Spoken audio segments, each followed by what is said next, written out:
고대 그리스 철학자들은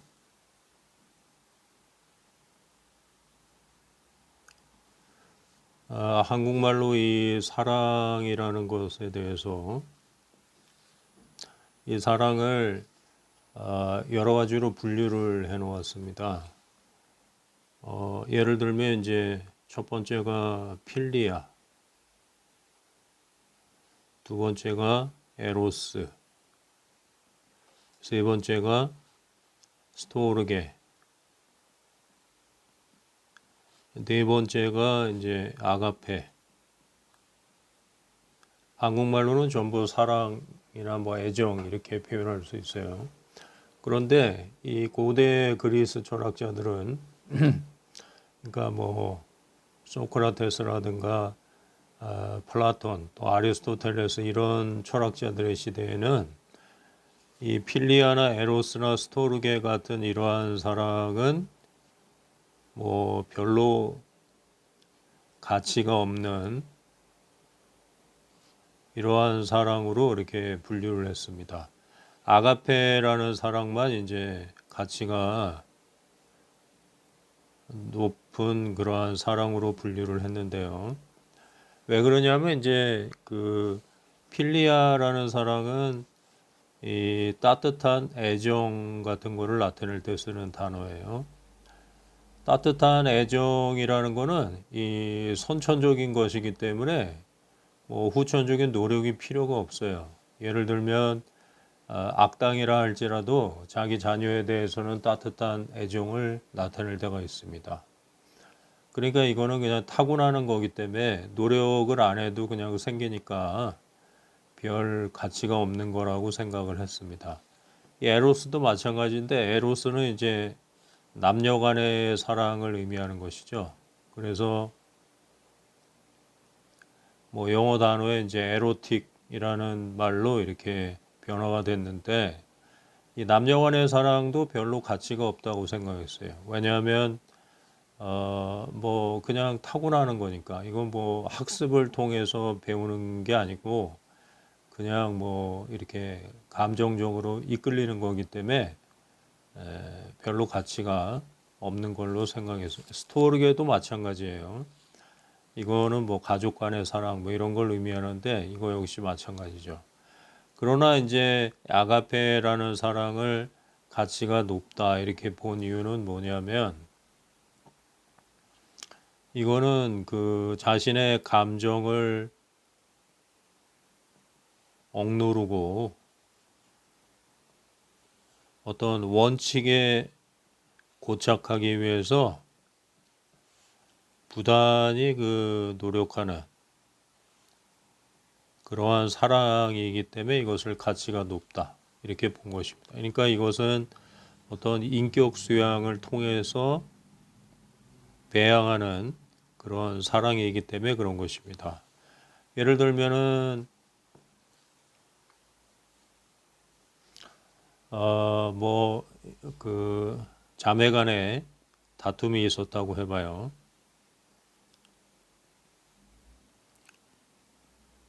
언니가 굉장히 이렇게 돈을 모아가지고 아주 자기가 갖고 싶었던 그런 옷을 샀어요.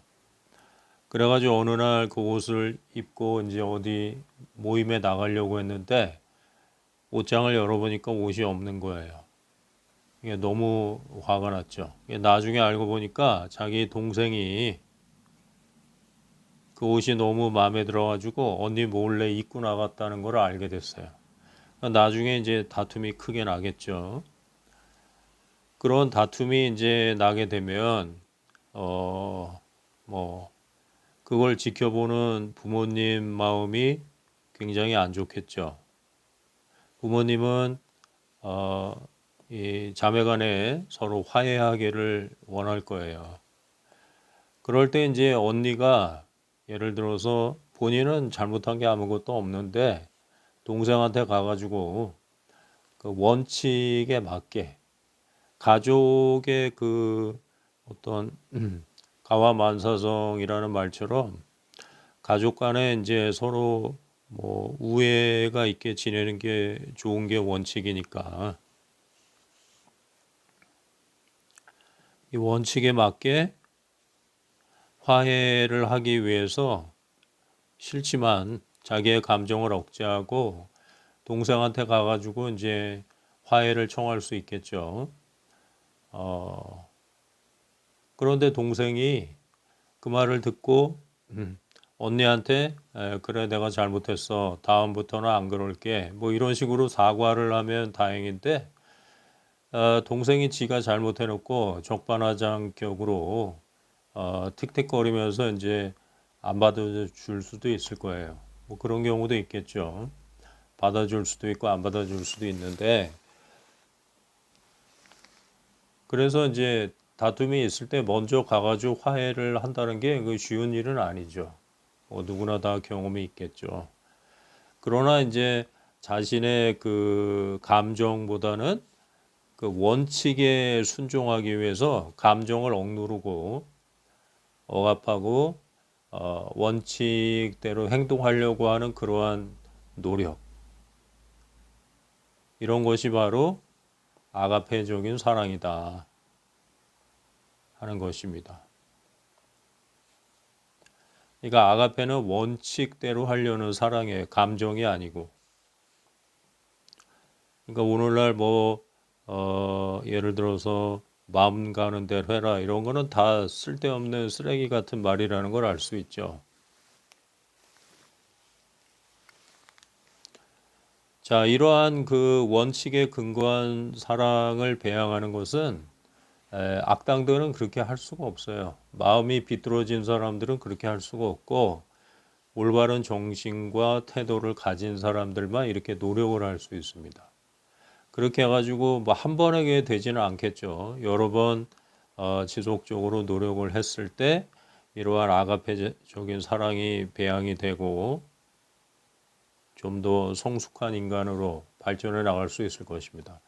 그래서 이제 고대 그리스 철학자들이 다른 거는 다 별로 가치가 없는데 아가페적인 사랑만이 굉장히 가치가 높다 이렇게 평가를 했었던 것입니다.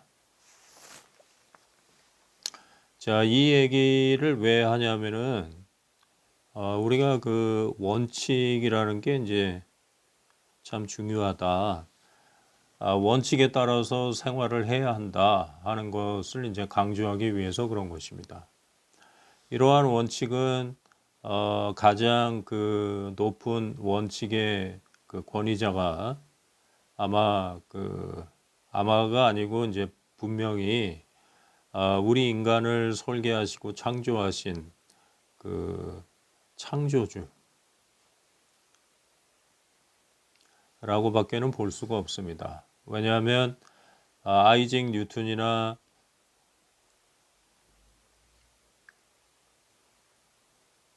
또는 전기를 이제 쓸 수 있게 만든 그 마이클 패러데이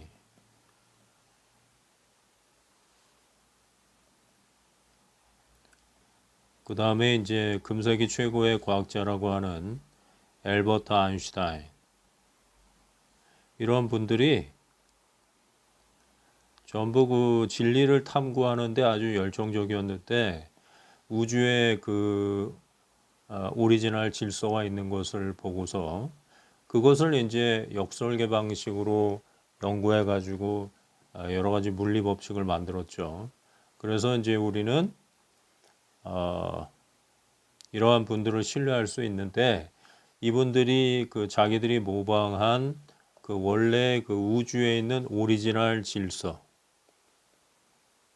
이것은 반드시 그 어떤 설계자, 위대한 설계자가 있다는 것을 증명해 주고 이것을 누구도 핑계를 댈 수가 없기 때문에 질서라는 게 저 우연히 생길 수가 없는 거예요. 그것은 반드시 설계자가 있어야 됩니다.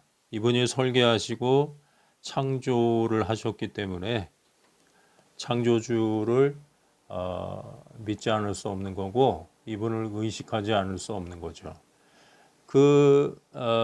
그분이 이제 이 지구상에 인간을 만드시고 인간이 이 지구의 거주자로서 살도록 하셨기 때문에 그거는 이제 틀림없는 사실인데 그분이 이제 인간들이 어떻게 살아야 되는지 그 원칙을 제정하셨기 때문에 이 원칙도 이 설계자께서 만드신 그런 것이죠. 인간관계를 어떻게 하면 가장 베스트하게 우리가 관계를 가질 수 있는지를 우리 인간이 만든 게 아니고 창조주께서 우리 인간에 대해서 제일 잘 아시는 분은 창조주시겠죠. 그분이 만드셨기 때문에 이 원칙에 순종하고자 노력하는 것이 바로 아가페 사랑이다 하는 거예요. 그래서 신기하게도 그분의 경전인 그 성서에도 아가페 사랑만 수천 번 나오고 다른 뭐 필리아라든가 또는 에로스라든가 스토르게 이런 사랑에 대한 단어는 전혀 나오질 않아요. 그러니까 성서도 그렇고 고대의 그 그리스 철학자들도 후천적인 노력. 근데 노력을 갖다가 뭐 되는 대로 하는 게 아니라 그 방향이 맞아야 되니까 그 방향을 제시해주는 원칙에 맞는 그 후천적인 노력을 하는 것을 최고의 가치 있는 것으로 보았다는 것입니다. 참 신기한 일이죠. 제가 볼 때는 그래서 진화론이 맞지 않는 게 고대 사람들이 이렇게 말할 정도로 수준이 높았다는 것은 진화론에 맞지가 않아요.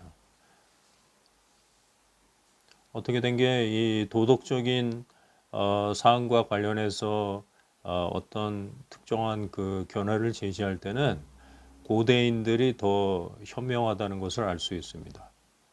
이게 시간이 지날수록 더 현명해지고 지혜로워져야 되는데 거꾸로 돼 있어요. 그런 거는 이제 진화론하고는 완전히 반대되는 거죠. 자, 이러한 분들이 물리 법칙을 만들어 가지고 오늘날 우리가 아주 편리하게 생활하고 있잖아요.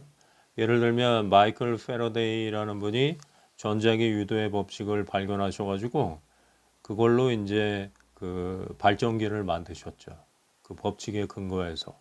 그 다음에 엘버트 아인슈타인은 물질과 에너지 등가의 법칙을 이렇게 발표하셔 가지고 우라늄 원자 핵 분열을 통해서 막대한 양의 에너지를 뽑아낼 수 있도록 그렇게 이제 만드셨어요. 그래서 이 두 분의 그 물리 법칙을 활용해 가지고 그 물리 법칙에 근거해서 만든 것이 바로 원자력 발전소죠.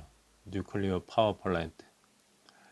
그러니까 뉴클리어 파워 플랜트를 건설할 때 이분들이 만든 물질과 에너지 등가의 법칙하고 전자기 유도의 법칙에 근거해서 만든다는 거에 대해서 누구도 이의를 제기할 수가 없어요. 왜냐하면 이 두 법칙에 근거해서 만든 원자력 발전소가 실제로 막대한 양의 전기를 생산해내고 있기 때문에 뭐 누가 이제 이의를 제기한다. 그러면 그 사람이 잘못된 거죠.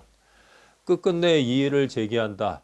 그러면 그런 사람들은 뭐 도태될 수밖에 없는 것입니다. 자, 그런 관점에서 볼 때 어떤 국가가 이게 사설이 왜 이렇게 길었냐 하면 우리가 물리 법칙에 근거해서 생각을 해야 되기 때문에 그런 거예요. 어떤 인간의 말이나 설레발이 아니고 인간의 주장에 흔들리면 안 되고 본인이 세뇌당하지 않고 가스라이팅 당하지 않고 스스로 올바른 결정을 하기 위해서는 반드시 이렇게 물리 법칙을 알고 그 법칙에 근거해서 생각을 해야 됩니다. 요 국가 얘기를 하기 전에 이제 한 가지 더 얘기하면은 우리가 객관적인 세상이 있어요. 그러면 우리가 이 세상을 바라보는 어떤 관점이 있는데 객관적인 세상을 있는 그대로 객관적으로 바라보느냐? 그렇지 않습니다. 객관적인 세상을 순수하고 객관적으로 바라보는 것은 우리가 재생 한다고 하죠. 있는 걸 그대로 이렇게 표현하는 거예요. 그런데 우리 인간은 그렇지가 재생할 수가 없고 세상을 바라보기 전에 이미 어떤 특정한 관점을 가지고 있습니다. 일종의 그 편견을 가지고 있어요. 이게 좋은 것이든 나쁜 것이든 편견을 가지고 있습니다. 그러니까 기존에 이미 그 어떤 관점을 가지고 있기 때문에 세상을 그대로 받아들인다기보다는 이 세상에서 어떤 이 데이터를 갖다가 이렇게 수집을 할 때 그래야 이제 그 데이터에 근거해서 생각을 할 수 있겠죠. 그럴 때 자신의 관점에 부합되는 데이터만 선별적으로 이렇게 받아들이게 됩니다. 자기의 기존의 그 관점하고 일치되지 않는 거는 제외시켜 버려요. 만약에 자신이 기존에 가지고 있는 어떤 데이터와 좀 이렇게 반대되는 것인데 거슬리는 건데 그것도 받아들여 가지고 이렇게 생각을 한다. 그러면은 그 사람은 진짜 대단한 인격자이거나 훌륭한 사람입니다. 그러나 이제 보통 인간들은 자신의 그 생각에 부합되는 자신의 관점에 부합되는 그런 데이터만 선별적으로 받아들여서 어떤 결정을 내리기 때문에 그런 건 우리가 construct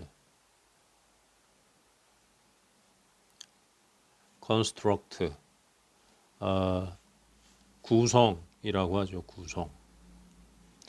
그러니까 대부분의 인간들은 세상을 볼 때 재생을 하는 게 아니고 구성을 합니다.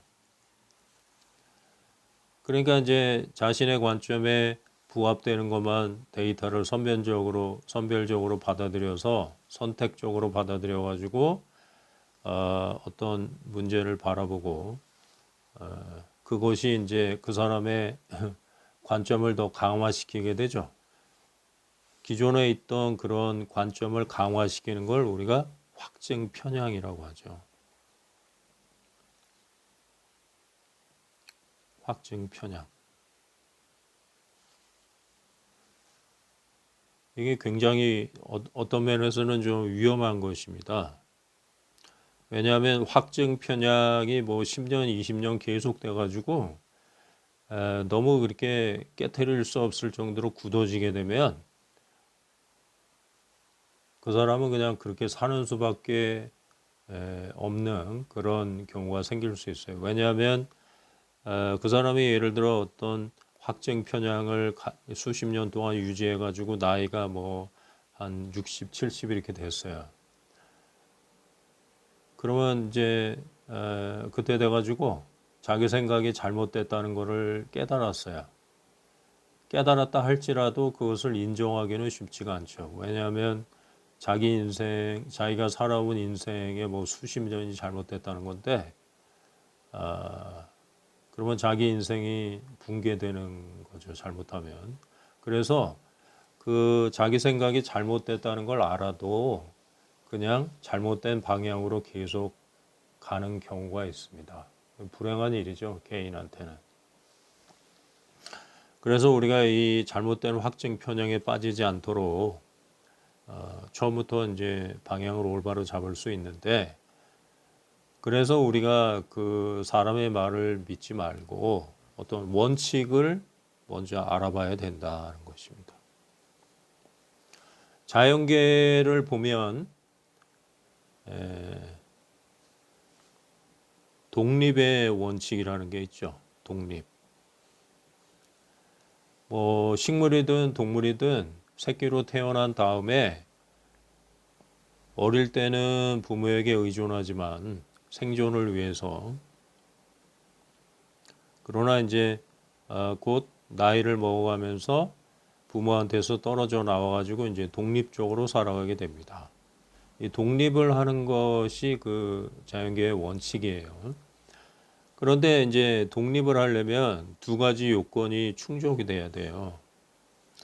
안보와 경제. 이게 이제 선제 조건입니다.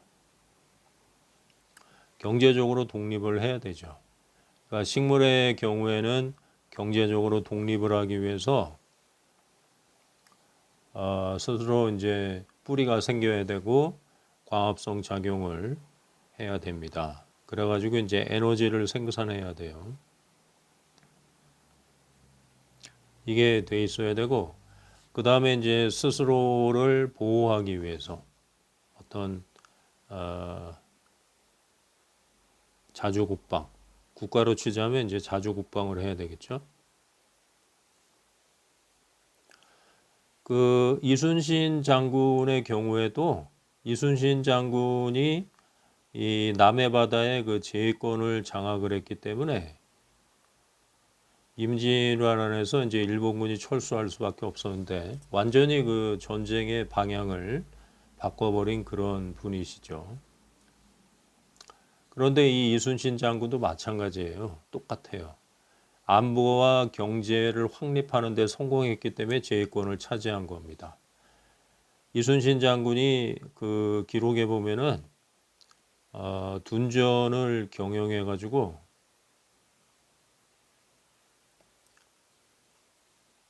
돈을 축적을 했어요. 이걸로 그러니까 이게 경제적인 독립이죠.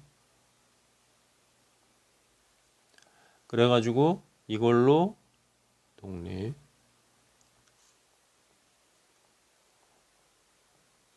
군비로 이제 사용해가지고 뭐 군사물자 이런 거를 충당했습니다. 그래가지고 이제 거북선도 만들고 군인들도 뭐 이렇게 양성하고 그렇게 했던 거죠. 그래서 이걸로 이제 안보를 마련한 거예요. 자주국방을 하신 거죠. 그러니까 그래서 이제 제해권을 장악할 수 있었다는 것입니다. 이순신이 그 전라 좌도 수군 통제사로 부임할 때인가 정확하게는 제가 잘 모르겠지만 선조가 해군은 돈이 많이 드니까 해군을 폐지하고 육군에 편입시켜라 뭐 이런 명령을 내린 적이 있었는데 이순신이 그거를 이제 거부하고 아니다. 우리가 저기 해군을 유지할 수 있다. 그래가지고 이렇게 경제적인 독립을 하고 나중에는 그 돈이 남아가지고 조정에다가도 돈을 좀 일부 보내줬다는 그런 얘기가 있어요. 그리고 이제 자주국방을 이렇게 해서 안보를 마련했기 때문에 이제 제해권을 장악해가지고 임진왜란에서 뭐 전국토가 유린당했지만 그래도 이제 일본군한테 완전히 그 이렇게 식민지가 되는 일은 막을 수가 있었죠. 자, 그런 것처럼 국가가 이렇게 좀 제대로 그 건국이 되고 그거를 계속 유지해서 발전해 나가기 위해서는 안보와 경제가 이제 마련이 돼야 되는데 이거는 원칙이기 때문에 이거를 뭐 누가 부인한다. 그러면 그 인간이 잘못된 인간이죠. 그리고 사물을 객관적으로 보질 못하는 인간이에요. 그러면 한국이 식민지에서 이제 독립을 해가지고 1945년에 신생 독립국이 됐을 때 마치 그 식물로 치면은 그냥 묘목 수준의 그런 이제 상태에 있었던 거죠. 그러면 식물의 묘목이 이제 뭐 한두 살밖에 안 된 묘목이 또는 동물로 치면은 아주 이제 태어난 지 얼마 안 되는 새끼가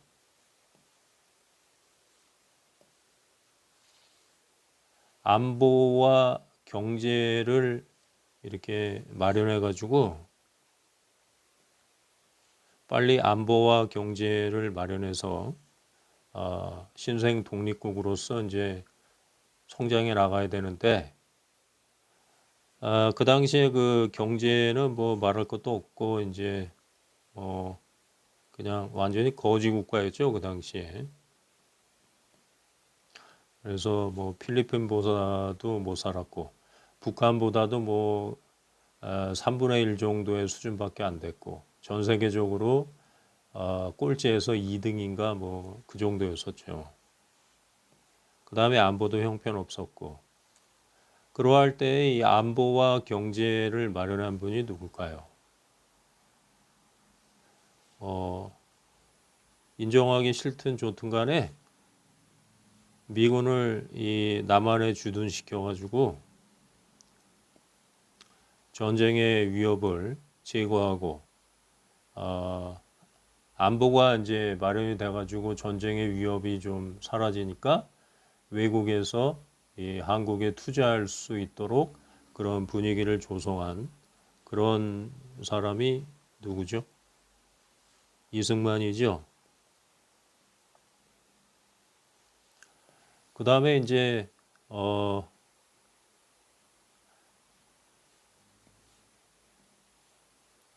1960년대하고 1970년대에 걸쳐서 한국이 농업국가에서 공업국가로 변신하도록 진두지휘한 사람은 또 박정희입니다.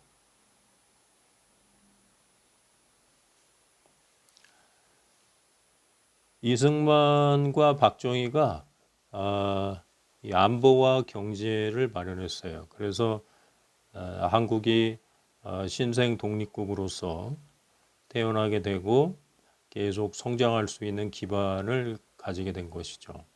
그러면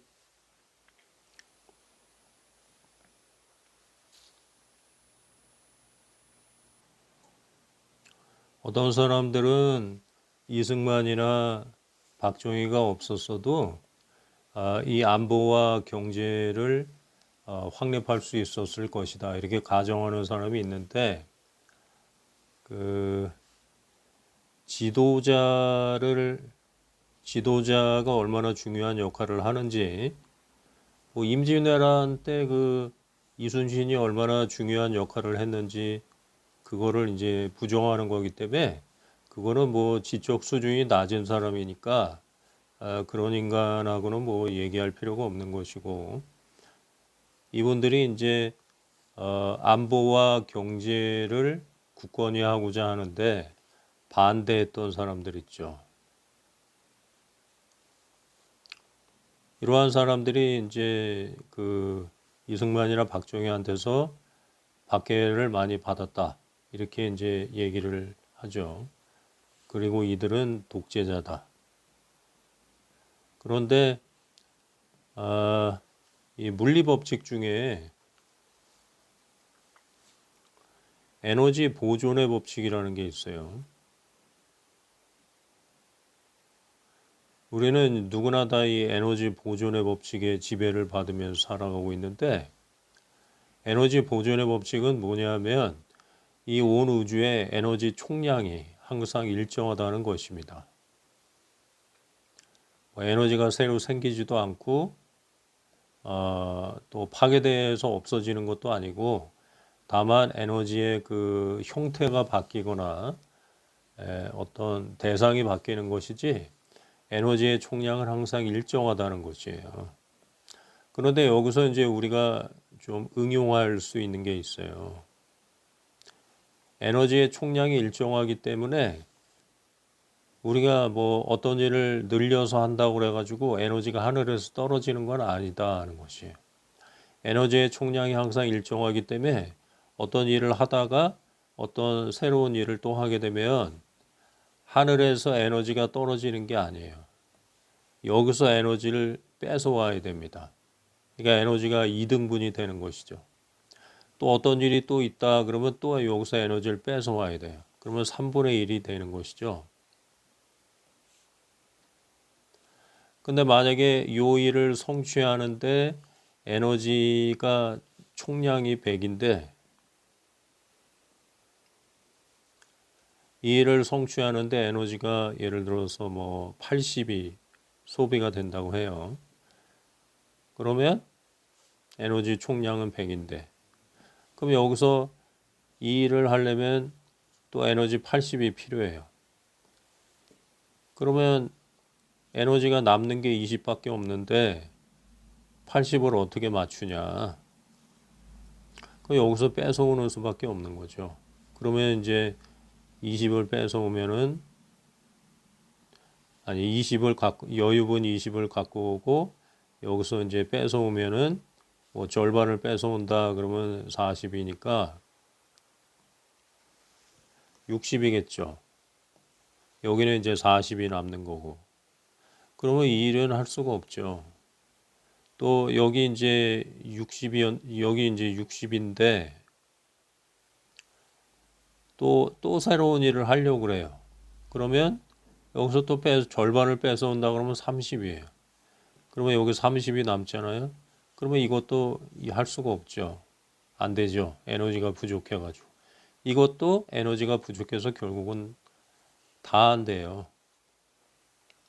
그러니까 우리가 어떤 일을 하려고 할 때는 세 가지 일이 있다. 그러면 나머지 두 개는 포기하고 여기다가 모든 에너지를 몰아주어야 하는 것입니다. 에너지 그 독재가 발생하는 것이죠.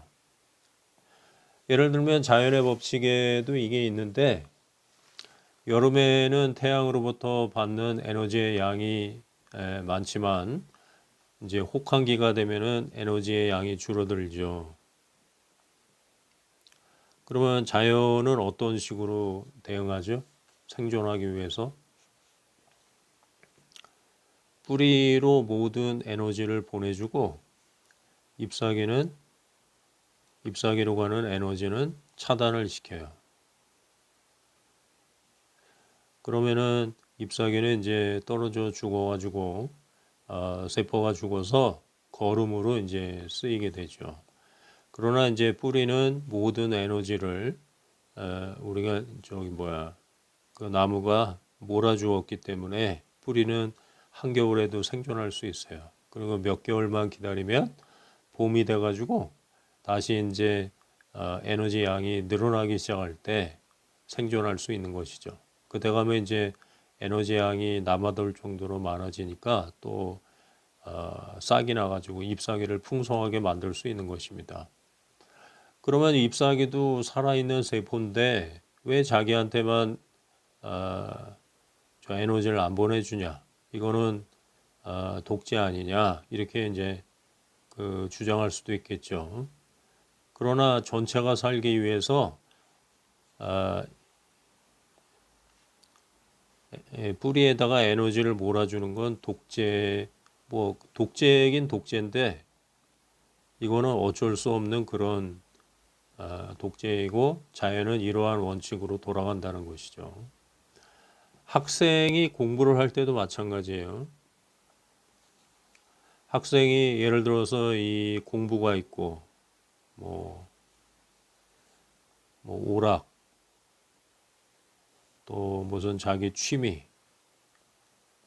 이런 게 있을 때 학생의 그 에너지의 총량이 일정한데 오락도 하고 취미도 하고 이런데 에너지를 나눠주다 보면 공부하는데 쓸 수 있는 에너지가 부족해 가지고 이 세 가지 아무것도 안 된다는 거죠. 그럴 때는 오락과 취미를 과감하게 줄여야 돼요. 뭐 이거를 10% 정도로 줄이고 취미도 이제 10% 정도로 이렇게 줄이고 나머지 80%의 에너지를 전부 공부에 몰아주어야 이게 성공할 수 있다는 것입니다. 공부를 잘하는 학생들은 다 이렇게 하죠. 누구나 마찬가지예요. 이렇게 안 하고 오락이나 취미에 과도하게 에너지가 흘러 들어가게 되면 당연히 공부를 못하는 거는 뭐 명약관화한 일이죠. 그러면 오락이나 취미도 우리의 마음이 하고 싶은 생각이 있는데 이거를 못하게 막는 건 이것도 일종의 독재죠. 에너지의 독재예요. 그러니까 어떤 독재냐 아니냐 이게 중요한 게 아니고 어떤 현명한 뭐 국익을 생각하는 이 독재자가 모든 에너지를 이 어떤 좋은 목적을 위해서 여기다가 다 쏟아붓는다. 그러면 그것은 이제 현명한 독재자가 되는 것이죠. 그러면 1945년에 한국이 식민지에서 독립을 한 신생 독립국인데 이때는 당연히 식물로 치자면 묘목 상태였죠. 그럼 묘목은 생존하기 위해서 어떻게 해야 되죠? 모든 에너지를 갖다가 이 뿌리를 만드는데 몰아주어야 되겠죠. 모든 에너지를. 뭐 꽃이 피거나 또 열매를 맺거나 이런 거는 지금 중요한 게 아니죠. 이거는 나중에 해도 돼요. 지금은 당장은 생존이 중요한 것이기 때문에 뿌리에다가 모든 에너지를 몰아줘야 돼요. 제가 실제로 그 묘목을 좀 키워본 적이 있는데 이게 맞는 얘기예요. 만약에 어떤 사람이 묘목을 사다가 꽃이나 뭐 열매를 빨리 보고 싶어가지고 그 꽃이나 이런 거를 잘라주지 않으면 뿌리의 에너지가 잘 가질 못해서 결국은 묘목 전체가 죽게 되는 것을 제가 몇 번 경험한 적이 있어요. 그래서 뿌리를 키워야 되는데 그러면 이쪽에 에너지가 안 가니까 당연히 이거는 억울할 수밖에 없겠죠. 그러나 전체가 생존하기 위해서는 이렇게 여기다가 에너지를 몰아줘야 되기 때문에 이거를 이제 억울한 쪽 입장에서 보면 독재인데 이 독재가 전체를 살리는 그런 독재다. 그리고 실제로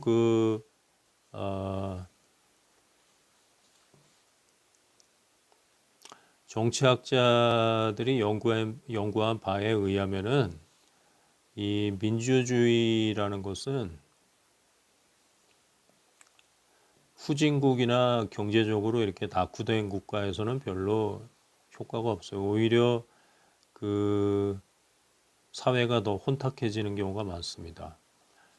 경제가 먼저 발달해야 돼요.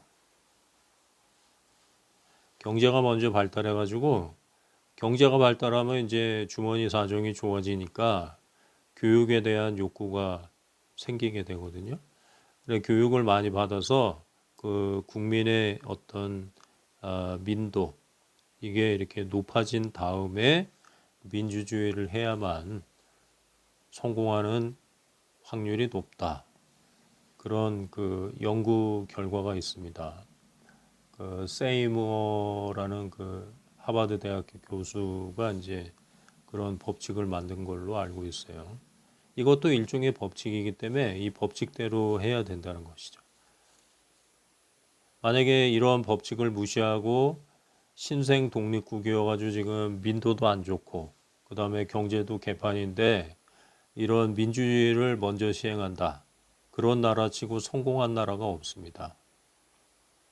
근데 한국은 오히려 독재를 해가지고 모든 에너지를 갖다가 경제 발전, 안보에 쏟아부었기 때문에 오히려 성공할 수 있었다는 거예요. 자, 그래서 어떤 원칙, 어떤 법칙의 관점에서 우리가 생각하면 이승만과 박정희 라인으로 이어지는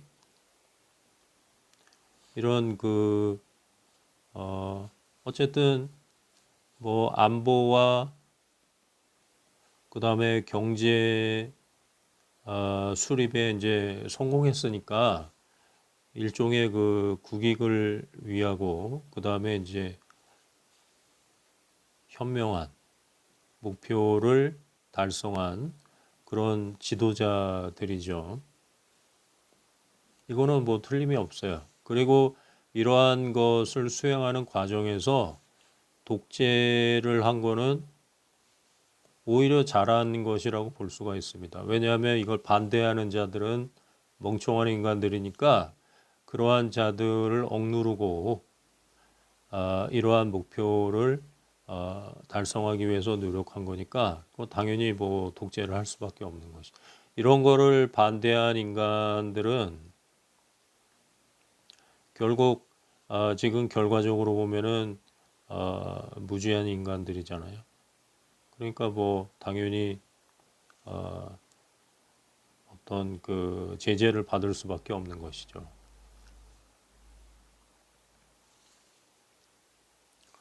자, 우리가 그 전기를 생산하려면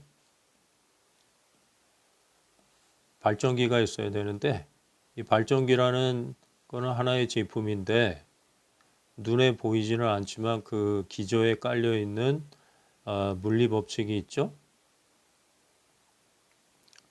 그것은 바로 마이클 패러데이와 엘버트 아인슈타인이 정립한 전자기 유도의 법칙과 그 다음에 물질과 에너지 등가의 법칙.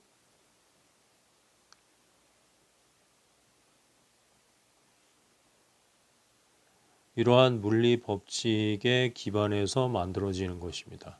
마찬가지로 어떤 우리가 이제 국가의 독립과 그 지속 이거를 원한다면 당연히 그 어떤 정치 제도가 시행이 돼야 되겠죠. 근데 이 정치 제도의 그 밑바닥에는 어떤 법칙이 있어요. 눈에는 안 보이지만 그 법칙이 있어요.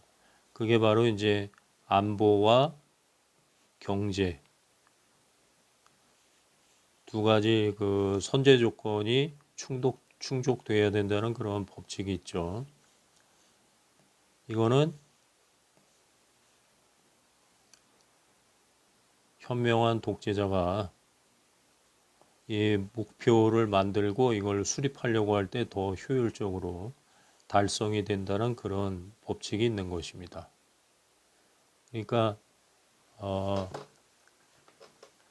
물론 이제 이승만이나 박정희가 이런 목적을 달성하기 위해서 뭐 여러 가지 노력을 할 때 그걸 반대하는 사람들이 이제 탄압을 받았고 본인들은 탄압을 받았다고 하는데 이제 실체적인 관점에서 보면 이런 그 안보와 경제에 반대했기 때문에 탄압을 자기들이 자초한 그런 측면도 있는 것이죠.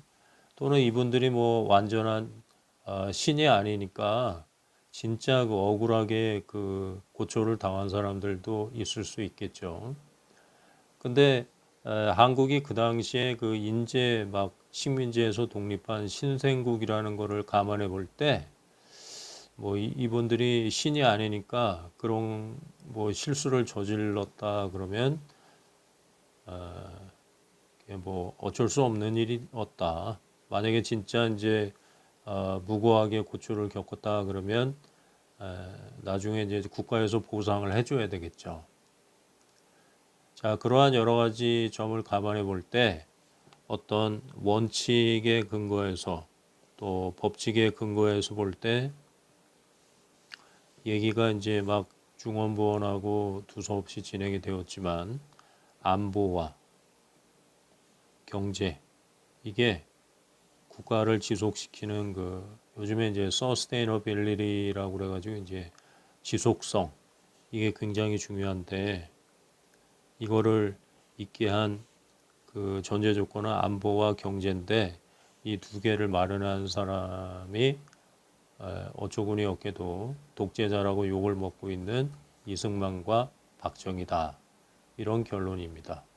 이게 이제 아까 얘기한 이 세상을 바라볼 때 순수한 관점으로, 객관적인 관점으로 세상을 바라보는 것이고, 만약에 이제 그 이승만과 박정희를 욕한다. 그러면 세상을 재생하는 게 아니라 구성하는 것이죠.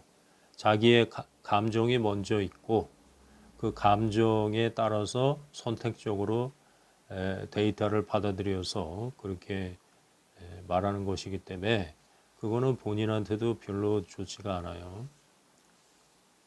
자, 국가도 이렇고 그 다음에 기업도 마찬가지고 개인도 마찬가지입니다.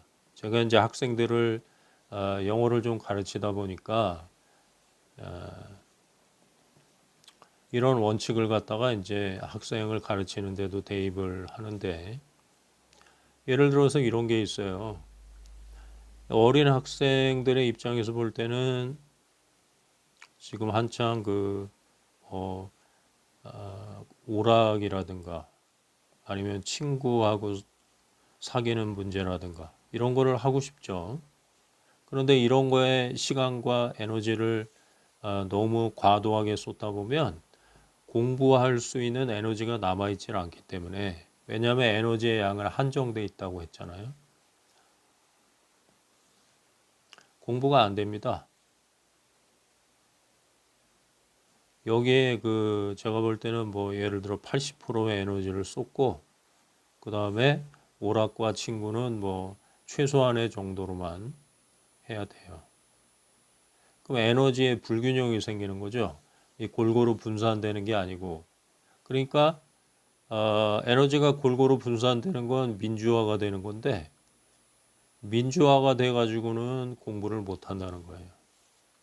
공부가 모든 에너지를 빨아들여 가지고 에너지가 독재화되어야 공부를 잘한다 하는 것이죠.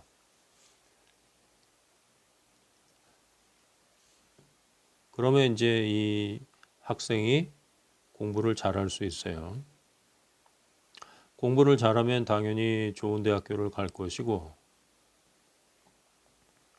좋은 대학교를 가면은 뭐 보는 눈도 넓어지고 사귀는 사람도 자기하고 비슷한 수준의 사람들을 사귀고 그러면 이제 더 좋은 직장에 들어가고 또 하는 일도 더 레벨이 높은 일을 할 가능성이 있죠. 물론 이런 거를 뭐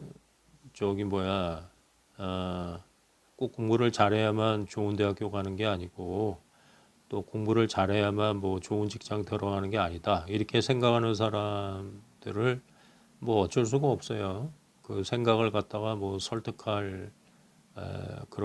설득한다고 해서 뭐 들을 것도 아니고 그러나 이제 어쨌든 좋은 공부, 좋은 대학, 좋은 직장 이거를 하려면 여기에다가 에너지를 몰아줘야 된다. 에너지의 독재화가 이루어져야 된다. 기업도 마찬가지죠. R&D에다가 이제 굉장히 많은 에너지를 몰아줘야 다른 기업이 쫓아올 수 없는 초격차 기술을 갖게 되는 거고 그것으로 인해서 뭐 사업이 더 잘 돼가지고 더 많은 이익을 남기면 경제적인 독립이 가능한 거고 그래서 이제 안보는 어떤 독보적인 기술 그 다음에 이걸로 인한 경제 독립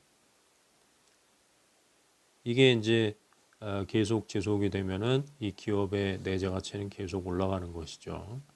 개인도 마찬가지예요. 내재 가치가 올라가려면 이런 식으로 해야 된다. 그래서 만약에 국가든 개인이든 기업이든 안보와 경제가 가장 밑바닥에 깔려야 되는 그런 법칙이다.